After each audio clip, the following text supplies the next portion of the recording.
I've never talked to this guy in my life. I mean, I've seen him in cases, other cases and stuff. And, we're just colleagues, attorneys that are, courteous to each other, professional with each other. He says, hey, I'd like to take you out to dinner to talk about this case. He says, where's your favorite steakhouse near your office? I'm like, okay. Anyway, so he takes me out to dinner. We talk and we talk and talk. He talks about his life. I talk about my life, our families and stuff. And at the end, we finally get to talking about the case. And he tells me, hey, I can get you $250,000.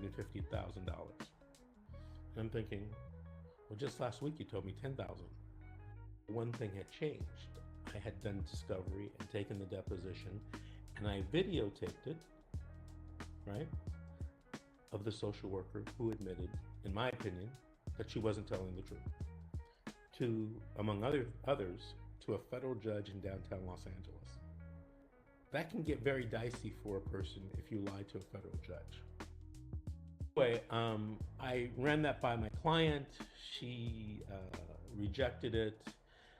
Me to go to mediation again. We ended up going to mediation a second time, and the case settled for a very large amount of money. And the key to this case, and I tell this to people all the time that just want to sue a social worker because they're pissed off at what the social worker did. You need to get an attorney because you don't know exactly how to prosecute a civil rights case. I gave this example last night during office hours. If somebody comes to me and says, hey, Vince, you got to change your transmission, I'm not going to go out to Pet Boys and buy a book or look online on Chilton and figure out how to change a transmission. I'm not going to go out and buy the parts from Snap-on Auto Parts.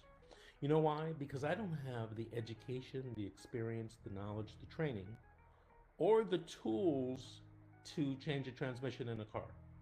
So if you're going to sue a social worker, before you get involved in something like that, you need to talk to an attorney. You need to consult with that attorney, because lawsuits are not about you being pissed off. You can get yourself in a lot of trouble. I mean, if you bring a case that's frivolous, you can be sanctioned money. So, word to the wise, consult with an attorney that does civil rights lawsuits, okay? I see in the feed somebody's asking for the code section again.